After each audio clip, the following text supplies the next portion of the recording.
everyone, welcome back to my channel. Today we're continuing Final Fantasy XIV. We left off in the last episode into an interesting situation. We are just about to go to... oh god, I can't say that. The Ak-Afah Amphitheater Horde, aka Shiva. So yeah, let's get that thing started. Yeah, join! And then let's read about it. For as long as their nation has warred with Dravania, there have been Ishgardians who instead chose to ally themselves with the dragons. Shiva is said to have been among the first, hence why the heretics revere her as a saint. That Iceheart and her followers intend to summon Shiva with the crystals they have stolen is plain. But is this unprecedented act even possible? If so, then Ishgard, if not the entire realm, is in grave danger. Here we go! Commence! There we go. Light party. No. Full party. Hello. Ice, ice, baby. You should never have come here, warrior of light. I labor only to forge a lasting peace. A peace you would deny us out of ignorance and blind faith. No matter. If it is our fate to be at odds, then it is mine to strike you down. We whom gods and men have forsaken shall be the instruments of our own deliverance. Partake of my flesh. Fill this vessel with your light. Walk amongst your brothers and sisters once more. Oh, Saint Shiva, still the hatred within our hearts and bless us with eternal grace.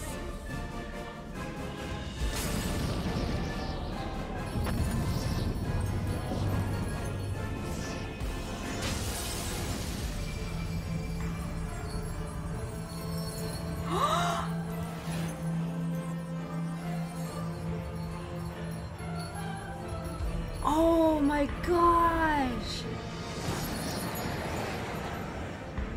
She looks so cool!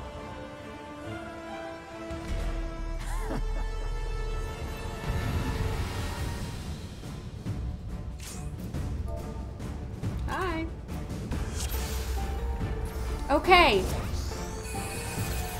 No idea what to expect. Let's take some distance. Let's do my normal stuff. Oh my god, overwhelmed.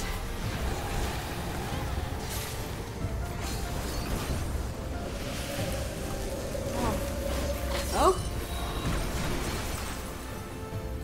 Okay.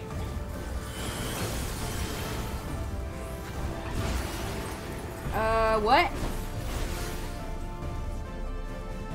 People are going far away? Okay. I don't know why.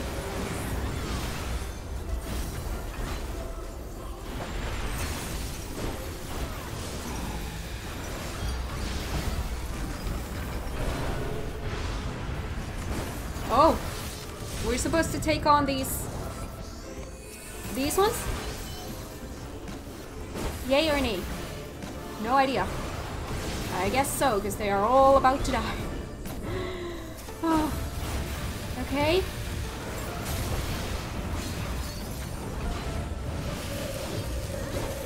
Okay, far away, I'm guessing. Oh, no? I don't know. I always, when I see the footage, after I don't have my... people are not attacking. Why? Because we can't? What is going on? Whoa! What the heck was that?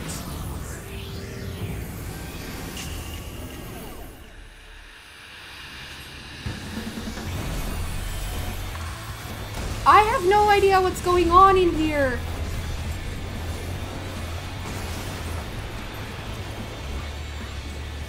I don't even know where I am anymore.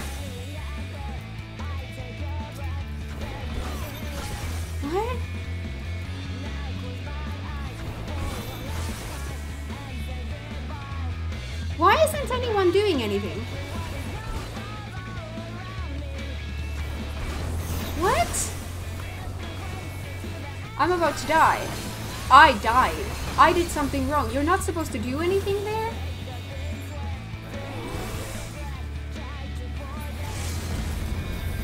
Okay, you're supposed to wait there. What? Huh?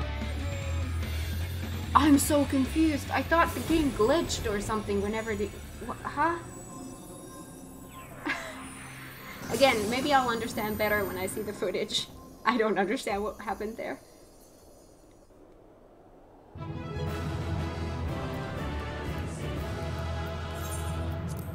Okay. What the heck was that? So confused.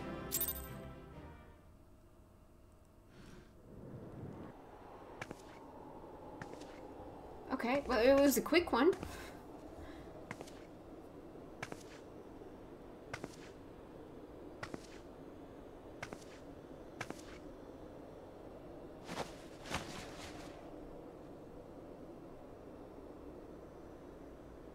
Fool. Blind, bloody fool.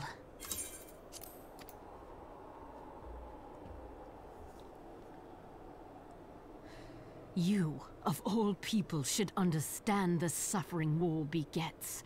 That no sacrifice is too great if it brings an end to the violence. Mine is the righteous cause.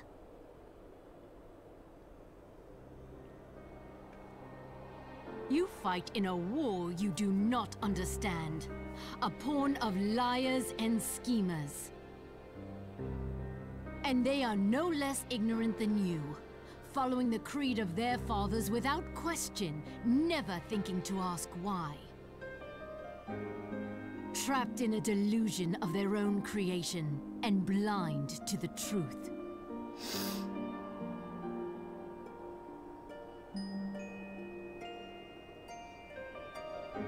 Warrior of light, redemption is not beyond us. We who walk before may lead those who walk after. The lyrics. Seek the keeper of the lake. See with eyes unclouded.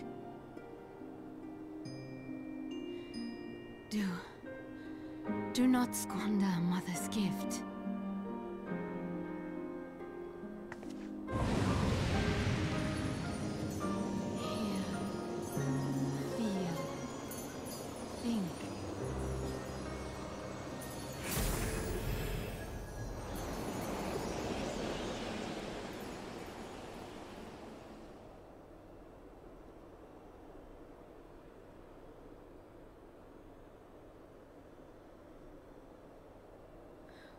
What? Whoa. It's been a while. And so the vessel withdraws. A predictable outcome. A weird voice. Nevertheless, La Habrea will be pleased. How unfortunate.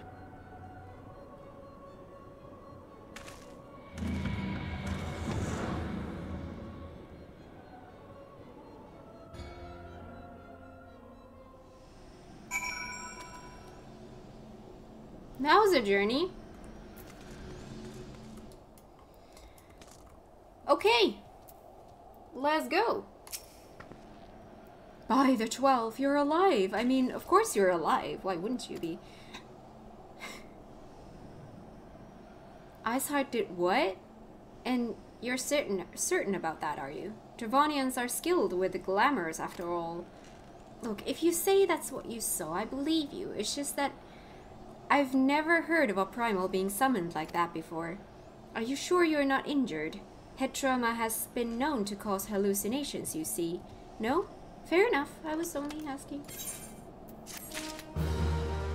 I'm so confused about that whole battle because all of a sudden everything went still, and as soon as I moved, everyone else moved. And then when I stopped, it's just... I don't understand what was going on in there. That was so weird. I thought my game was glitching. Like, I thought for sure my game was about to crash. Like, it felt like that. I have no idea what, like, what? The road less traveled. Moonbrighter remains unconvinced that you have not sustained a head injury. Well, I mean, if you ask me, there's naught to be gained from mulling over the implications of your story in the freezing cold. Let's save it for the Rising Stones, eh? I'll get everyone to meet us there. Ah, but before that, you had best pay a visit to Whitebrim Front and speak with Alphinaud. He's probably worried sick about you. That, or he's busy playing at politics with the Ishgardians. Either way, I'm sure he'll be delighted to see you hale and healthy. Speaking of which, you don't have a headache or anything, do you? No? Blurred vision? No. No reason. See you again soon. Whitebrim Front. That's not too far. Okay. Up, so I have to be here, I'm guessing.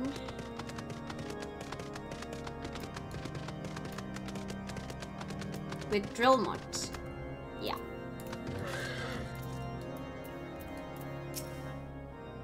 Spoken or not. There she is, and none the worse for wear. Was there ever any doubt that the warrior of light would succeed? I think I speak for us all when I say that I should like nothing more than to hear the stirring tale of your victory, if you would be so kind. Then we were too late to prevent the summoning. But not too late to prevent further loss of life, an outcome worthy of celebration. And one for which we have Kat to thank. Yay! Although I did die. Yes, you are right, of course, Sir Aymeric. We should be content with what we have accomplished. I, for one, could not have wished for a better outcome. Shiva is no longer a threat, and the heretics have been routed. Aye, there is a matter of Iceheart's escape, but she cannot run forever. Whether it takes days, weeks, moons, or even years, my knights will find her. In the meantime, Lord Drillmont, is the caravan ready? The supplies that your men recovered have been prepared for transport in accordance with your wishes. Rest assured that my knights will see them safely to Remnant's Toll. Of that I have no doubt. I take it these are the self-same supplies the heretics stole from the House Fortem's caravan. Less the crystals, which comprise the bulk of the shipment, yes. Scarcely a fraction of that which was promised, but a meaningful contribution to your cause all the same. Ah, on an unrelated note, Kat, might I trouble you to accompany me to Camp Dragonhead at your earliest convenience? This not for my benefit. A certain lord was most distressed when he learned of your intent to risk life and limb to stop Iceheart. It took half a dozen knights to restrain him, I am told. What? Men give vent to their anxieties in myriad ways. Pray do not think less of him.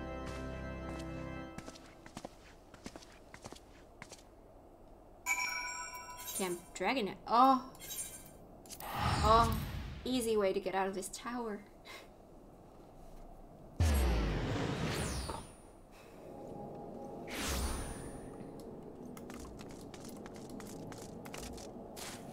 It's dark and quiet. Hello, Forge Font.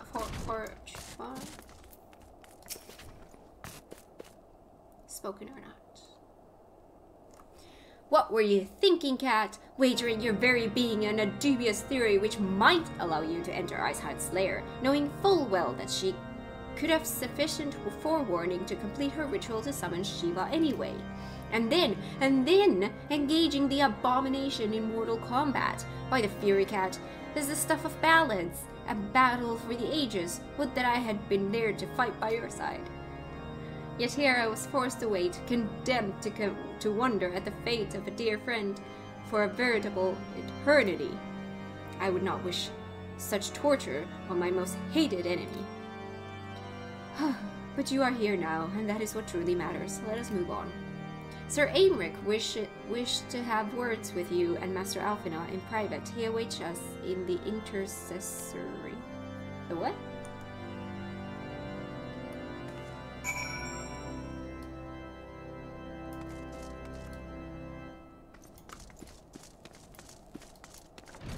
guard.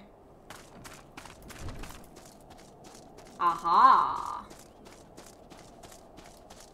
Hello. Greetings, madame. I shall show you in at once. Okay.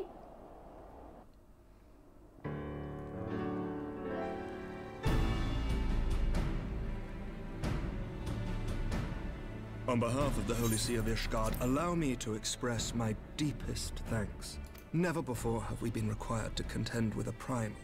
Indeed, there were fears in some quarters that our knights might not be equal to the task. From what we have now learned of these beings, I can say with certainty that we would have lost a great many men had the Scions not intervened.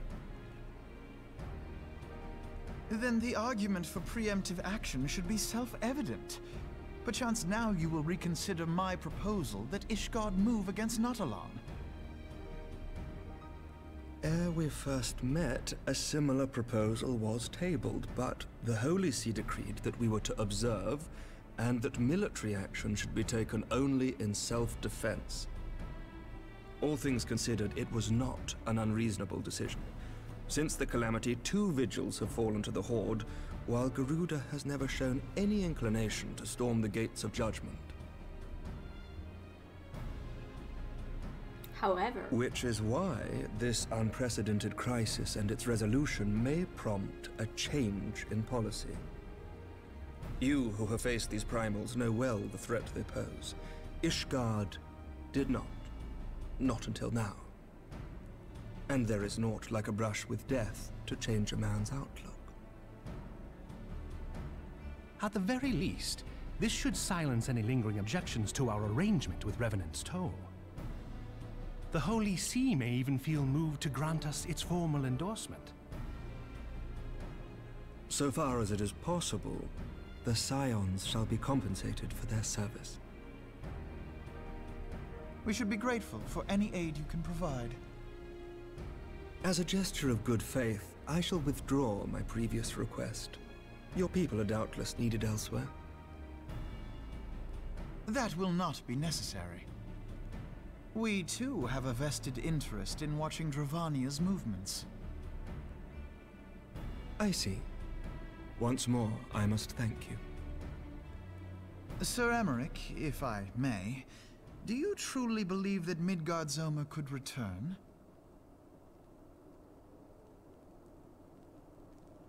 The heavens are a window unto truth, but those who interpret their movements are not infallible.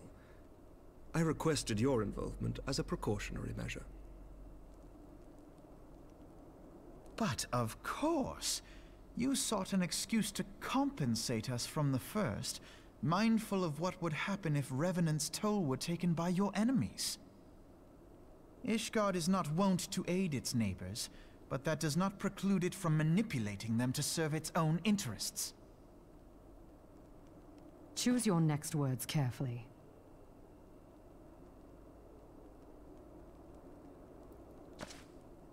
Do you know what sort of man becomes Lord Commander of the Temple Knights? One who comes from good stock. I did not. Yet here I am. Now, why do you suppose that is? Because I swiftly learned to tell the difference between words, deeds, and beliefs. You are correct, Master Leveilleur. Ishgard desires to see Revenant's Toll flourish, as it would present a troublesome obstacle to our enemies from the south. We are so glad to be of use to you. As we are to you. Ours is a mutually beneficial arrangement, lest we forget, one born of necessity.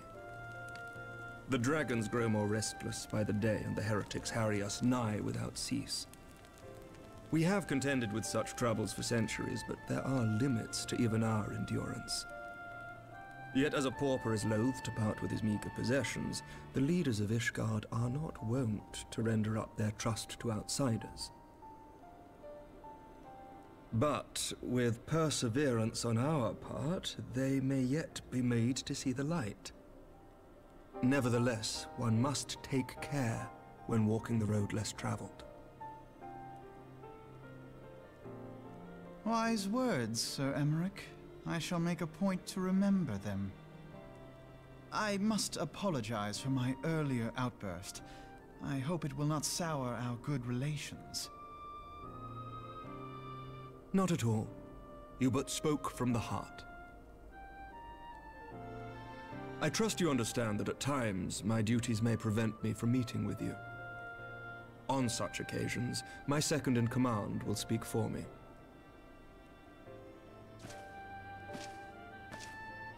Lucia, at your service. Hello. Pray excuse our reticence. We are but wary of speaking too freely, lest our sentiments be made known to our enemies. Know that the Lord Commander and I are of one mind. For the sake of Ishgard, and of Eorzea at large, I pray our peoples can put aside their differences. Those who dwell in the past risk losing sight of their future. Should aught befall one of our shipments, pray inform Lucia immediately. You may also relay to her any words you might have for me alone. Not being of Ishgardian birth, she owes no allegiance to any noble house, making her as near to incorruptible as one can find in my homeland. Suffice it to say, I trust her completely, and so may you. Which reminds me, Lord Orchefort, if you would be so kind. Certainly. For sure. In times such as these, trust is ever in short supply. Mayhap this will go some way to rectify the problem. The results of our investigation into the heretics' recent attacks, as well as our interrogation of the merchant you detained. Sir Emmerich, I cannot thank you enough. Think nothing of it. Ishgard may be many things, but it is no friend to Garlemald.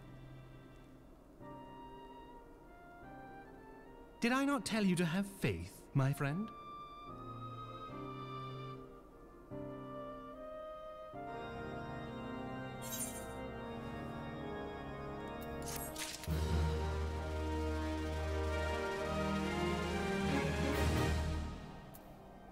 Alfie, no.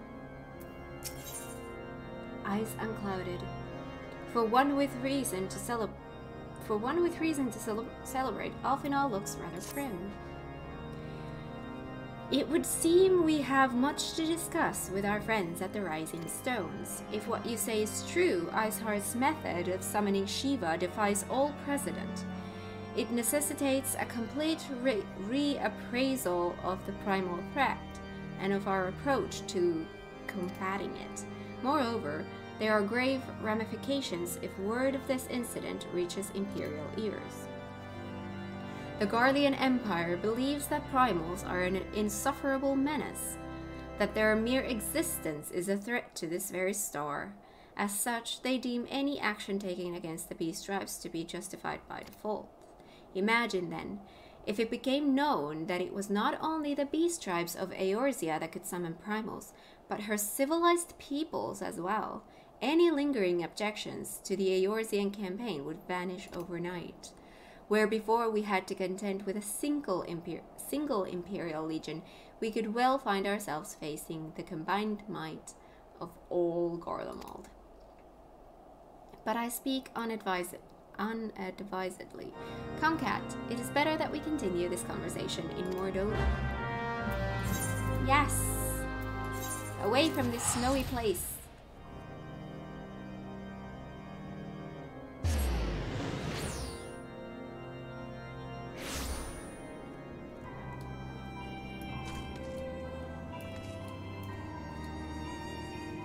Oh, that is so cool! How the heck do I get one of those? Oh my god, that is the coolest thing I've seen. I want that. How do I get that? I'm guessing it's a while away.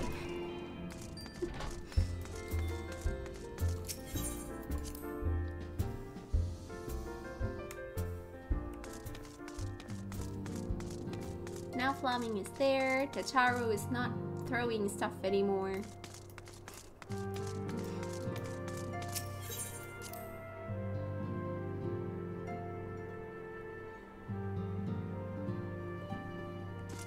Manphilia, I'm back. Don't you ever sit? You have a big chair. Words cannot well express how glad I am to see you return to us hale and whole. Thank you. Needless to say, I am most eager to hear your account of that which occurred in Kurthis, assuming you're ready to speak of it. Sure. Excellent. I shall summon the others at once.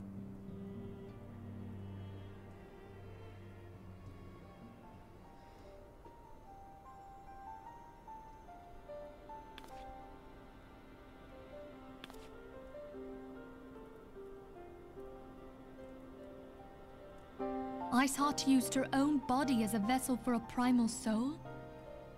Yeah, that was new. Master Louis Soir's writings make no mention of such a possibility. Can we be certain this entity was a primal? As certain as we can be that good King Mogglmog the 12th was a primal, I should think. Both were ostensibly summoned. I will always laugh Let's at not that quibble name. over definitions.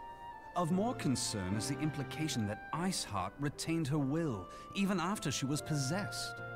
We are talking about a mortal, wielding the power of a primal. It can't possibly be that easy, can it? There must be some sort of sacrifice required. Or maybe she's just special? What qualities this woman possesseth, I know not. But full sure am I that she was groomed for this role. Few are privy to the secrets of summoning, and but a single party standeth to profit from their dissemination. Well, I wouldn't presume to comment on how the lass came to know about summoning, but I will say that what she summoned was a primal. The readings were the same, or near as damn it. Strange as it all sounds, it's really no different from what you've faced before. Then mayhap it is time that we re-examined our previous encounters. Pack your things, Ida. We're going back to Gridania. Home. Yes, sir.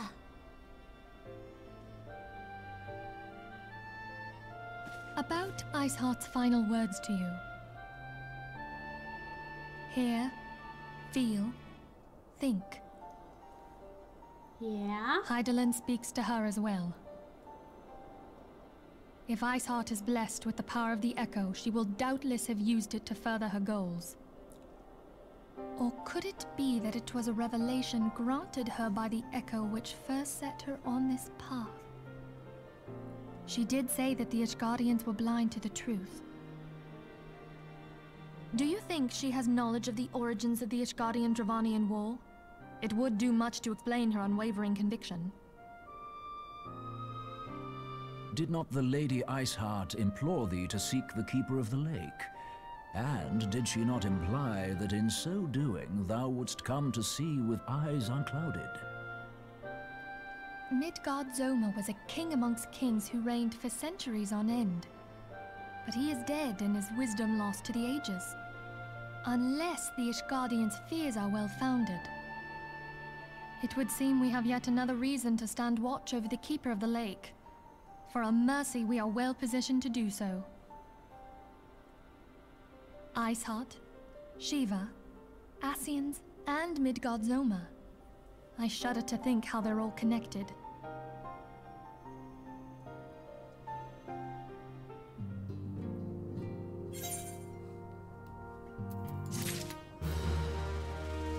Okay. The Reason Royale. Oh, that dude again. Ooh. Level 110.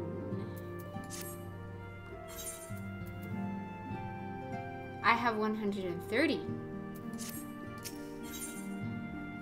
Manphilia would discuss how best to proceed in light of recent developments. I mean to scour the annals for knowledge of Midgard-Zoma. Given his great age, I dare say he appears in more than a few. Do you hear that? The commotion outside. Would you see if aught is amiss? If aught is amiss. Okay.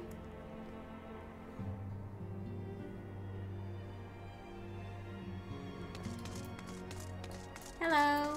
Is everything okay?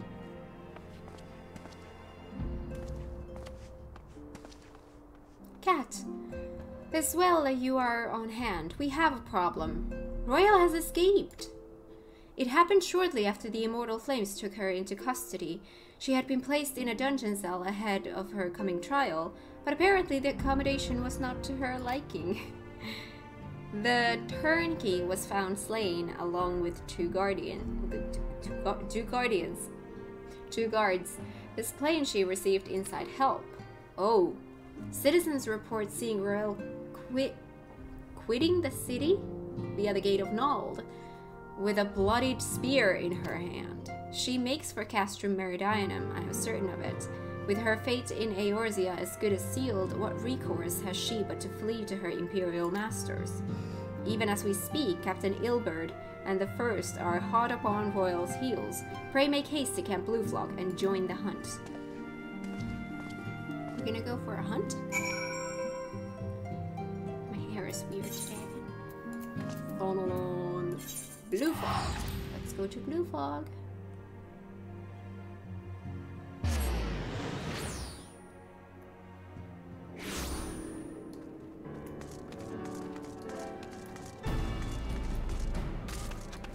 Hello. My thanks for coming, Scion. I have spoken with the soldiers here. They say that Royal walked through the camp not a bell ago. She walked right through. You did not mishear. We have Robon's decision to keep the matter secret to thank for that. Bad for morale, he said. As a result, not a single flame in the garrison made any attempts to detain her. And so here we are. Royal must not be allowed to reach Castrum Meridianum. Processing plant. I'll fly.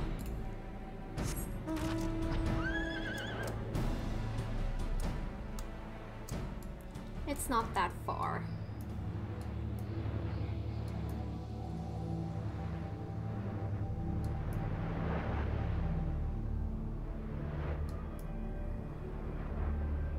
It's so dark in here.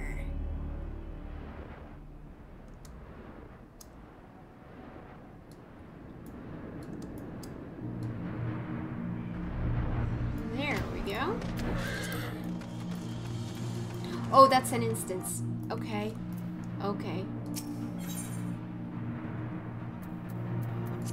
Sure. I have something in my eye.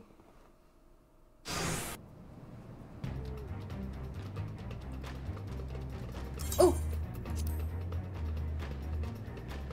This wretch was with Royal. He threw himself at us that his mistress might escape. Sorry, I can't focus on two things. She didn't blink when we cut him down, not even when he started screaming. No loyalty even to her own. The goddamn harpy. With me, Scion, we almost have her.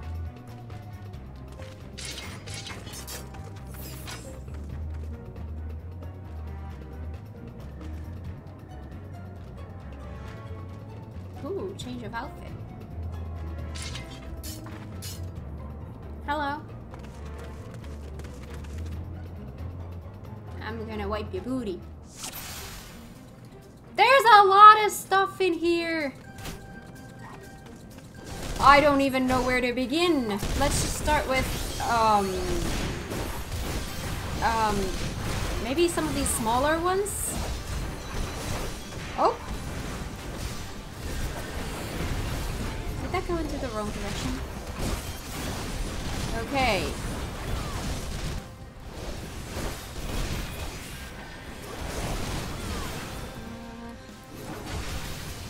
These ones.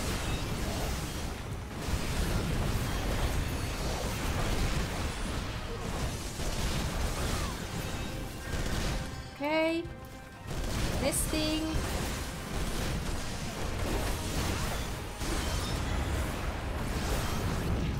Oh my god, there's new stuff.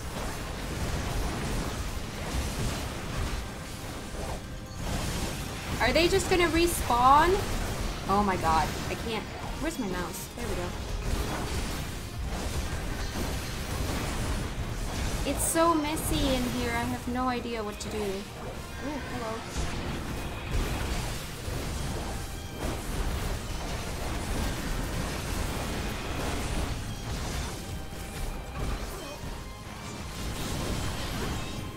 Okay. They're just gonna respawn. Do I just have to focus on this one? Or do I have to get... Oh my god, there's so much crap happening in here. What the heck is this dude?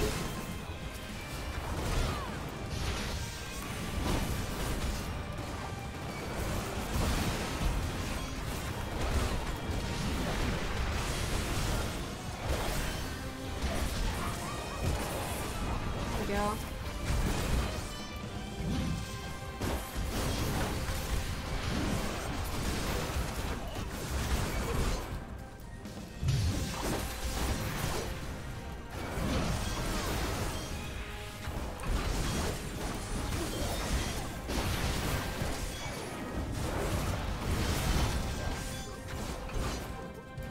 Whoa.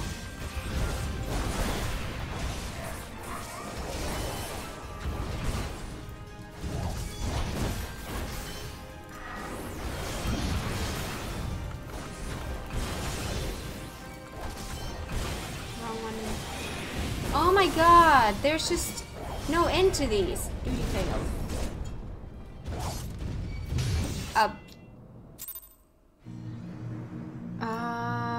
Let's see what the text said, because I don't have time to read them. They have healers, kill them first. How can I recognize whose are the healers? What the heck? How? Oh my god, this is so damn messy. I'm just gonna go with that one that hits everything.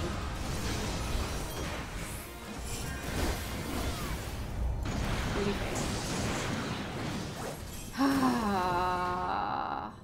I have no idea what to attack there. There's just too much. There's absolutely too much stuff happening in here.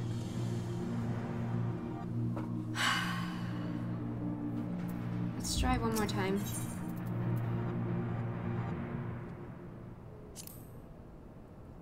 I can't tell which ones are healers. I don't know which one to take out first. There's just too much happening. I can't. I would have to stop and watch for that for like 5 minutes to determine what to do.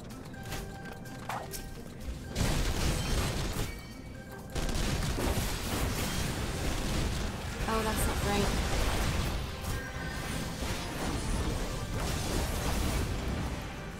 There's like... There's Equus, there's Medicus. Where is that? That sounds like healer. That could be one.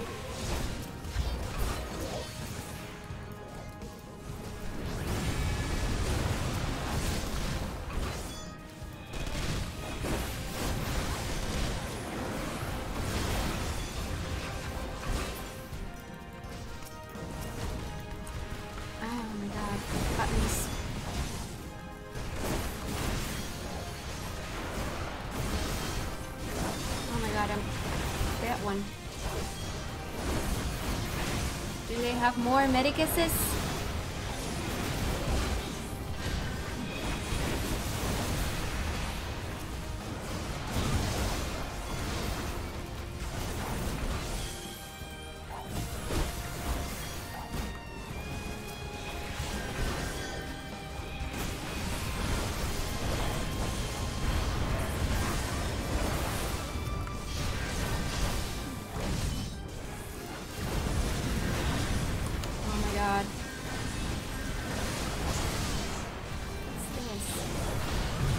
Get rid of this, but I don't know if it's a good thing or not.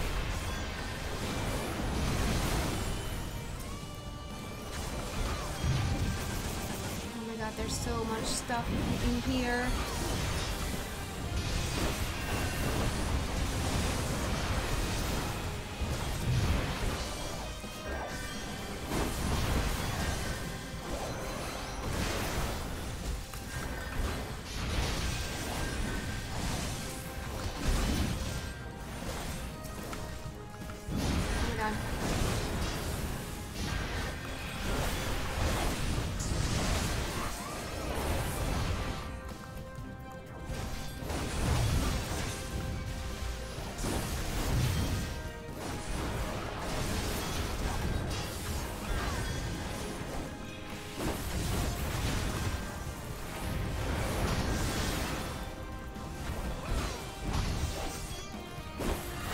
my god.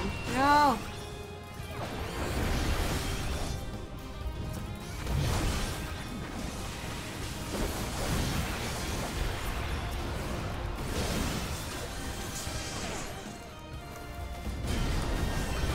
More.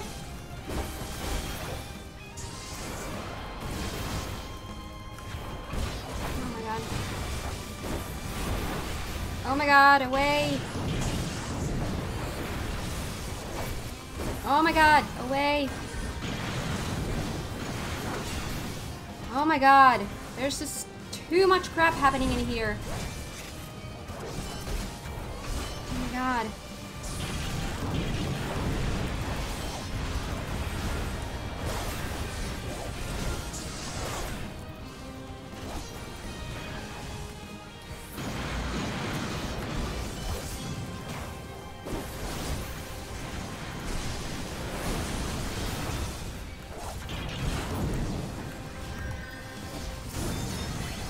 No, that's not that one.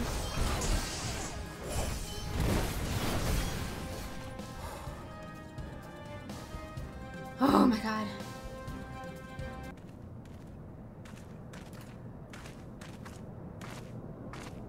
Bind her and do it tight.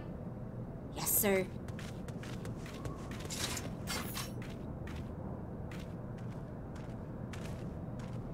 Good work, man.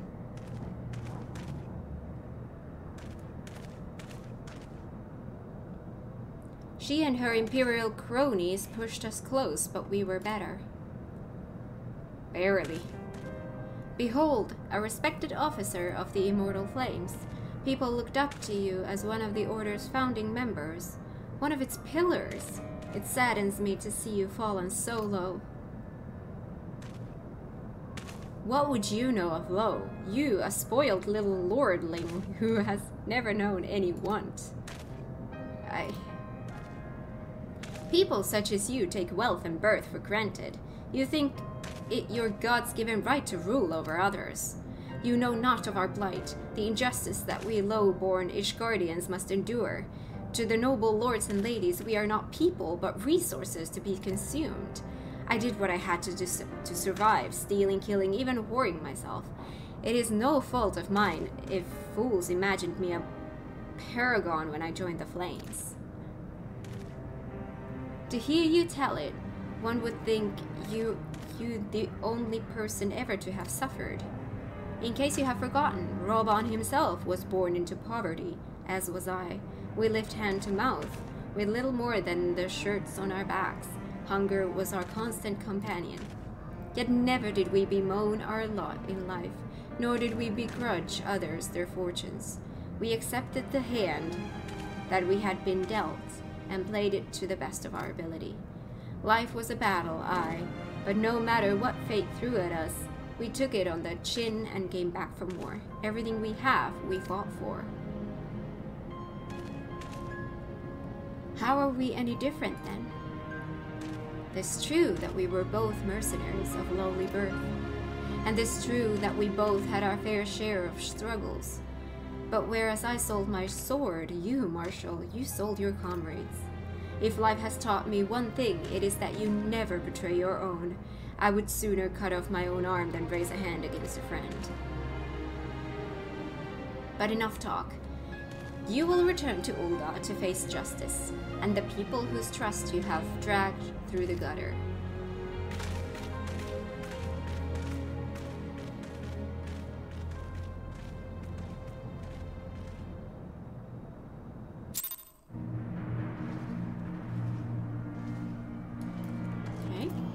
Hello. Not so much as a hint of remorse. 'Tis well that this sordid business is finally at an end. A friend's betrayal cuts deeper than steel. We must hope that we have chosen our own allies more wisely than Roban chose his. Oh, cutscene. Oh, we're here. I've heard. Truly bothersome business. No, I do not foresee a problem on that front. The main concern is Roban. There is no telling what the brute might do. Have the Blades watch him in the flames day and night. You may leave the Sultana to me. I shall personally attend her grace.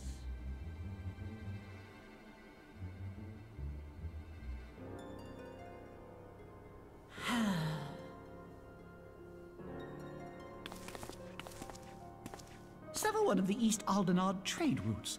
That ought to keep Lolorito occupied for a while.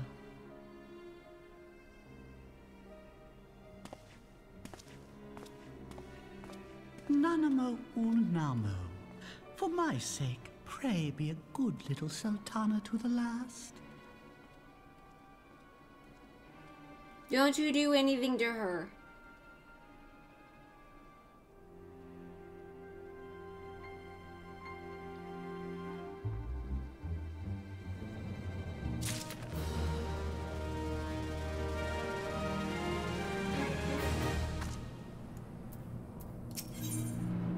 Let us cling together. Alfina would ask another favor of you. Captain Ilbert and I have a few questions for the Flame Marshal regarding the circumstances of her miraculous escape. When we have completed our interrogation, we shall take our findings directly to General Robon, and that shall be the end of it. Your work here is done, my friend. My thanks. But I have one last task for you. Return to the Rising Stones and apprise Minfilia of all that has happened. I am aware that the antecedent held Royal in high regard. For better or worse, she will want to know how this tale ends. Pray return to the Rising Stones. Hello, Minfilia, I'm back again. Welcome back, my friend. Thank you. I have already received word from Alfino. To think that Flame Marshal Huayu was the Garlean agent. Huayu! I know not what to say. Together with Robon, Eileen lent us much needed aid at the time of our Order's founding. She was particularly passionate about the need to tackle the primal threat. When we discussed the subject, her eyes fairly shone with determination. Whatever else she may have been, I choose to believe that it was her true self with whom I spoke then. But now is not the time to dwell on such matters. I have an important announcement to make regarding our effort to defeat the Ascians. We shall begin as soon as everyone is assembled.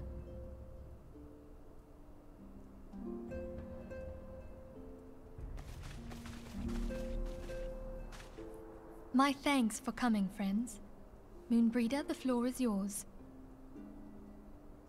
By now, I'm sure you're all familiar with White Auracite, the miraculous material that'll allow us to capture Ascian souls. Back at Snowcloak, we verified its ability to absorb vast amounts of ether. Alas, it leaves something to be desired in the area of stability. The stone can only store ether for a short while before expelling its contents. In addition to Auracite's inherent limitations, we must needs be wary of our enemy's strength. Our foe draweth upon an infinite wellspring of power. Even should we succeed in entrapping him, the stone will not long contain his wrath. Meaning that, if we want to kill the swine, we'll have to be quick about it. 'Tis our belief that an Ascian soul may be permanently undone, if smitten by a sufficiently concentrated burst of pure ether. The only trouble is, we can't say for sure how concentrated the burst needs to be. Without knowing how much ether an Ascian soul is composed of, we're basically guessing.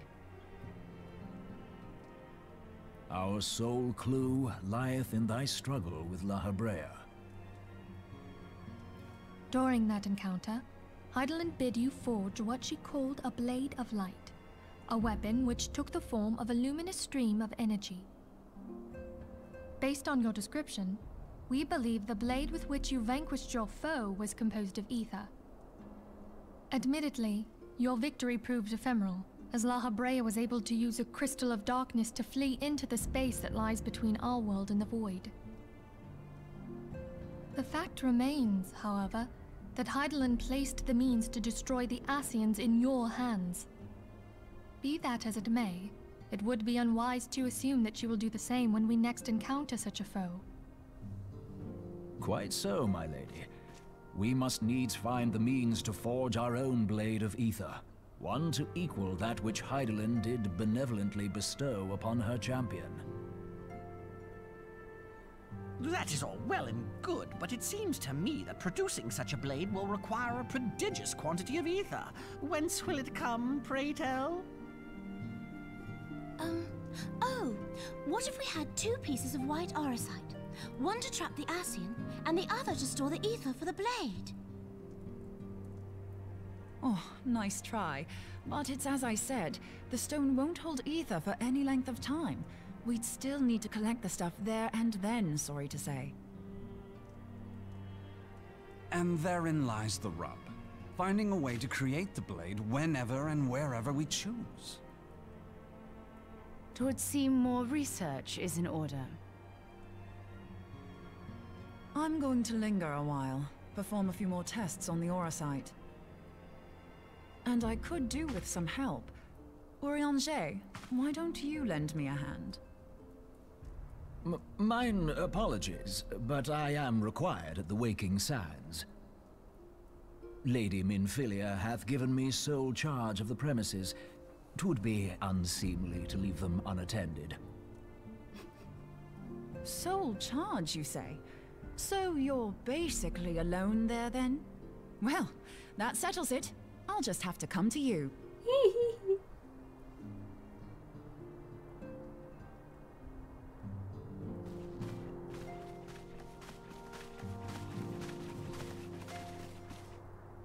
While you were afield, word arrived from the Sharlayan motherland. You will recall that a survey party was dispatched to investigate the incident at the Isle of Val.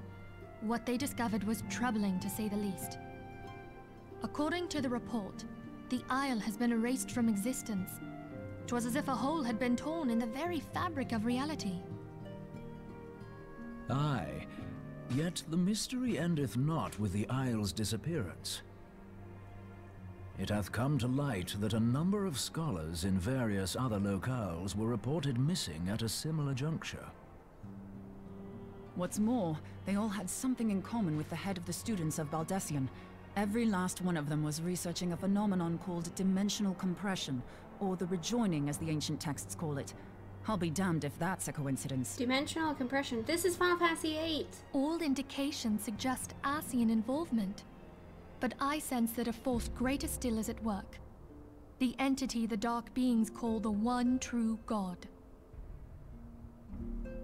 We must pray that my dear friend Kryl regains consciousness soon.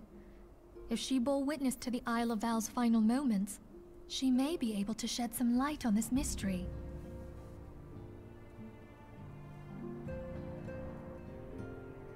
We're going into some Final Fantasy VIII territory here. Ooh.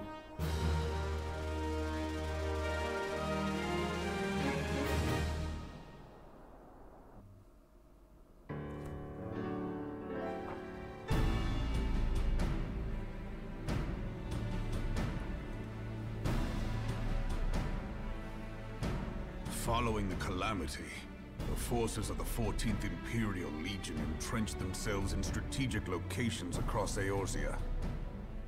So swiftly did they accomplish this, it was suspected that they had received help. To think that it came from Huayu, my right hand. There is more. We have reason to believe that Huayu didn't deal exclusively with the 14th. She also answered to a higher authority in Garlemald. But this higher authority could not have been the Emperor. By consenting to the media project, Solus Zos Galvus showed himself to be more concerned about preventing the spread of primal influence than claiming Eorzea for the Empire. He would happily have seen the lot reduced to ash. We believe a number of high-ranking figures within the royal household were against the decision, but that they knew better than to oppose the Emperor openly. Of course, this didn't prevent them from making clandestine provisions, in which Huayu played a part. Huayu? Alas, these provisions did not prevent Dalamud from falling. and the ensuing chaos changed the face of the realm forever. Yet Eorzea survived. To all intents and purposes, the Meteor Project had failed, and the Empire was left to rue its lack of a decisive means to eliminate the Primals. Until, that is, it stumbled upon the Ultima weapon. Even before the accursed thing was dug up, it seemed to me the 14th had the might to overwhelm our weakened armies. Yet they chose to hide behind their walls. Why? The Black Wolf was wary of making the denizens of Eorzea desperate, lest more primals emerge to bleed the land. The discovery of the Ultima weapon, however, emboldened him to resume his war of conquest in earnest. But there was one in Garlemald who believed that Van Belsar's actions were premature. One who stood higher in the Imperial Army's chain of command. He ordered the Legatus to halt his advance, only to find that the Black Wolf had slipped its leash, and that the 14th now acted alone. In a bid to bring Van Belsar to heel, he used the agent he had planted in Ul'dah prior to the Calamity to undermine the Legion's efforts. A man who outranks Van Belsar, yet opposed the late Emperor's decision to annihilate Eorzea. This could only be the former High Legatus of the Garlean army, now known as Emperor Varys Osgalvus. So he was Huayu's true master.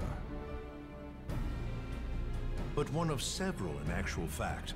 We've learned that even as Huayu served the Empire's interests, she sold Imperial secrets to a certain faction in Eorzea. In so doing, she helped to maintain the status quo, thus prolonging the conflict. Considering who stands to profit from war, it isn't hard to imagine who her other masters were. 7 hells! You mean to say that she was a double agent? Triple, if you consider her services to Van Belsar and the new Emperor as separate. As neatly as these pieces seem to fit, one aspect of the puzzle remains unclear to me. By whose will was the Marshal feeding intelligence to the heretics? And try as I might, I fail to see how aiding their cause would profit either her Imperial or Monetarist masters. Could it be that another hand is at work here? If so, Huayu must be made to reveal whose it is.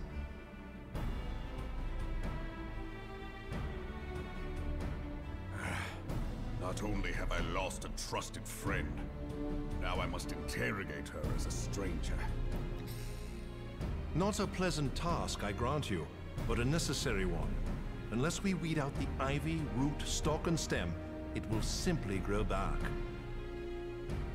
I know that full well. Those closest to Huayu have already been detained, and I will question them alongside her. Alfina looks so General, tiny. Pray keep in mind that there may be unwitting abettors among them. All will be treated fairly. On that you have my word. Those who are innocent have no cause to fear.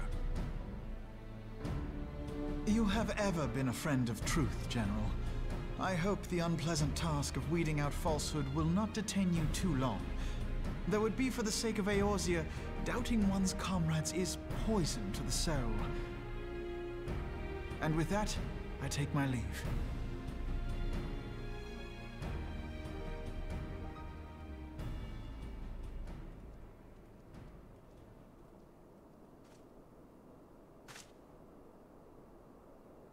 All these years, I've been made to dance to their tune.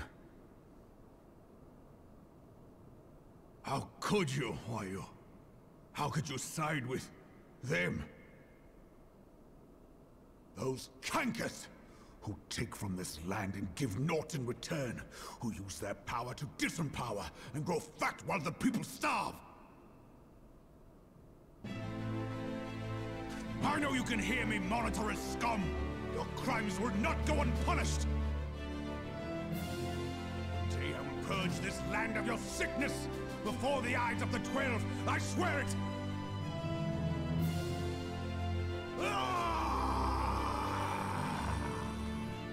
Okay. I should... I don't want to hit the episode yet. Ooh! Oh, it's a Moko. It's a baby chocobo. It's a chocobo. I shall have no further need of you this day.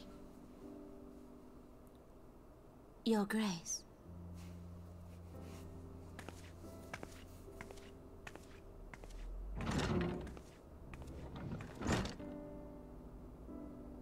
I fear that not even mine own chamber shall remain private for long.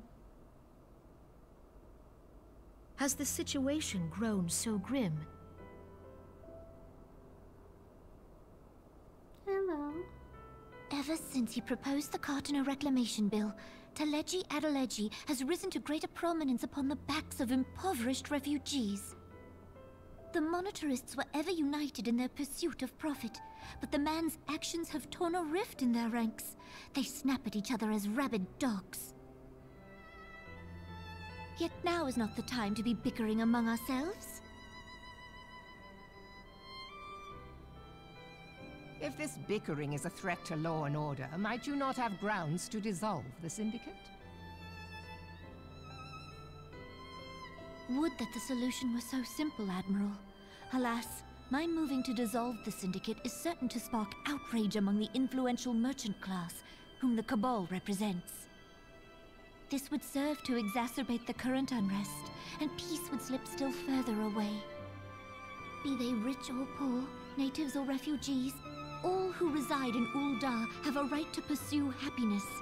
It is the duty of a ruler to protect this right. If I am to perform my duty, I must needs tread warily. It would not do to make enemies heedlessly. Were Lord Lolorito here, he would doubtless say that I have my head in the clouds. A ruler is required to take a wide view. Try as we might to cater to all needs, some will inevitably be overlooked. As such, there shall ever be citizens who feel aggrieved. It cannot be helped. But as you have informed us, the monetarists take no view but their own. They hunger for power while the masses starve. In the absence of a common cause, it seems beyond any one individual to make Ul'dah whole. And the presence of a Garlean agent within the Immortal Flames only makes matters worse. Even accounting for Ul'dah's historic reliance upon mercenaries, such a grievous breach of security is unprecedented. I fear this business will provide the monetarists with a rod to beat Rauban.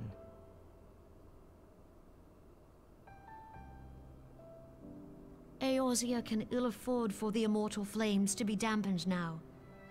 Ere long, the Garleans will turn their ravenous gaze toward our lands once more. If we are to resist their might, our nations must stand together. Yet for this to happen, our nations must be whole. Cannot be done to improve the situation in Ul'dah.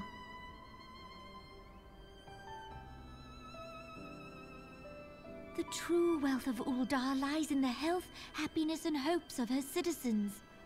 Alas, the citizens shall never know these things, so long as their lives are ruled by the ambitions of the few. The monetarists claim to represent the best interests of the people, but in sooth they desire only to manipulate them for their own selfish ends. For the government to serve the people, it must be formed of the people. For Ul'dah to move forward, it is not only the Syndicate that must be dissolved. Nay, you jest.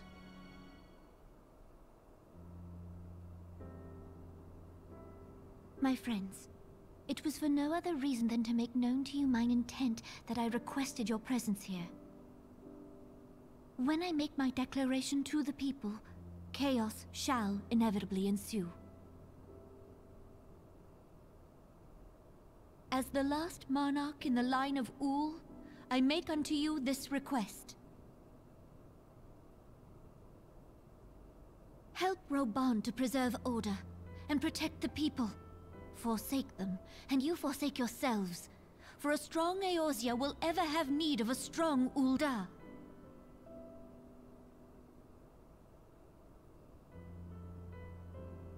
Your Grace, are you certain of this? There is no other way. When the time is ripe, the nation shall become a true republic. Both royalists and monetarists shall cease to be. Ul'dah will no longer belong to kings or queens or merchant princes, but to her people.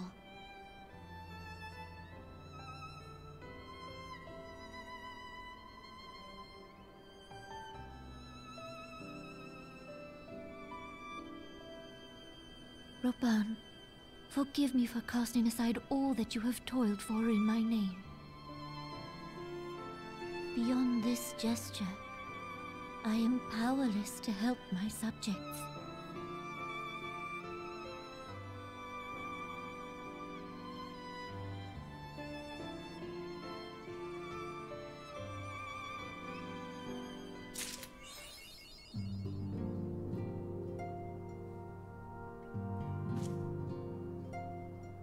Dreams of Ice. Why you red? Ah, this is where I need to do these. Okay. Okay. So I guess I know what we're going to be doing in the next episodes. Okay, these are required now. Gotcha. Gotcha. Okay. So, yeah. Oh my god. We're gonna have Ifrit Titan and Garuda Hard.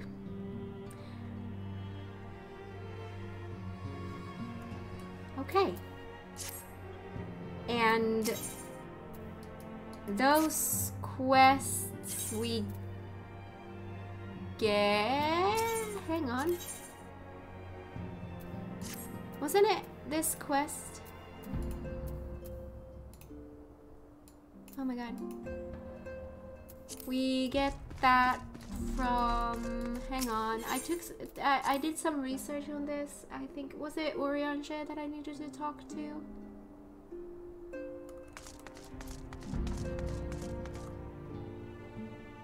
Wait, no. Now it's starting to get back to me. Yes, that's right.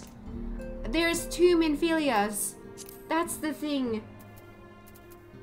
Hang on, I know we're supposed to end the episode, but I'm just gonna get this started because I think now that I remember it. What am I doing? My inventory.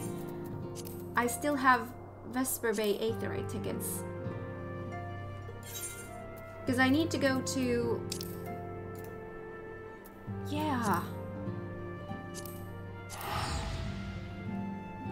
I need to talk to Minfilia, the other Minfilia, because now there's 2 Minfilias. There's one here and one at the Waking Sands. I need to talk to the Minfilia that's in Waking Sands, and after that, Urianger should have those for me. I did research, but it's been a while, so it's coming back to me like little by little. Was it here? I'm not 100% sure, but I think it was like this. There's supposed to be Minfilia here as well.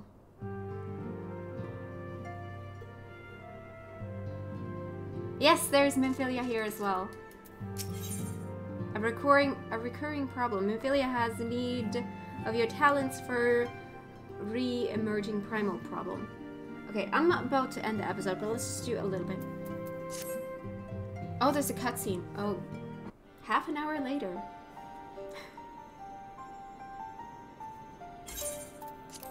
I know you have scars had a chance to rest, but I'm afraid there is still work to do.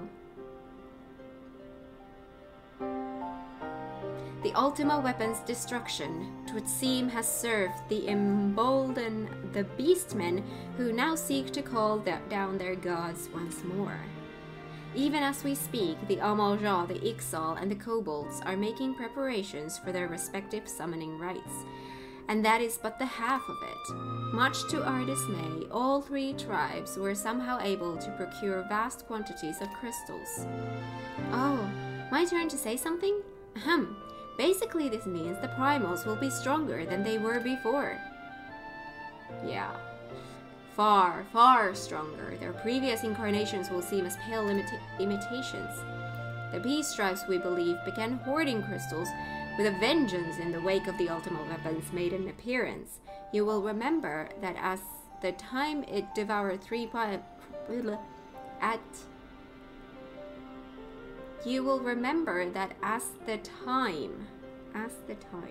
it devoured 3 primals in one sitting. The Grand Companies are aware of the potential primal outbreak. Alas, due to the losses they incurred to ensue the success of Operation Archon, they are ill-equipped to take any meaningful measures. After deliberation, the leaders concluded that they must needs turn to us once more, to thee. The etheric waves that were observed in Mordona do not appear to bear a connection to any beast tribe, yet much and more still remains beyond our knowing. We must be prepared for all possibilities. I am loath to send you into the midst of danger again so soon, but none have proven themselves more capable against the primals than you. Will you undertake this mission, Kat? Yes. You have my thanks. I truly do not know what we would do without you. Go ahead, Thancred. Ahem. With circumstances as they were, I haven't had the chance to properly express my gratitude. I owe you my life, Kat. Thank you from the bottom of my heart. A string of failures had left me feeling powerless. I wanted to be stronger, that I might do right by my fellow Scions. But instead I caused you all no end of grief and suffering. I swear to you it shan't happen again. Owing to everyone's ministrations, I am quite recovered now. I hope to return to my duties again soon. Thancred's return marks the beginning of a new chapter for the Scions. Let us renew the fire in our hearts and continue to press ever forward. Now then, back to the matter of the primals. With no fewer than 3 of the beings threatening to appear, it is easy to feel overwhelmed. We must take it one sure step at a time. Urianger has the overview of the situation as it stands. Please speak with him to receive guidance on your mission. Okay, and that is something that we are going to do in the next episode. Yeah, speak with Urianger, and Urianger is going to be here, right?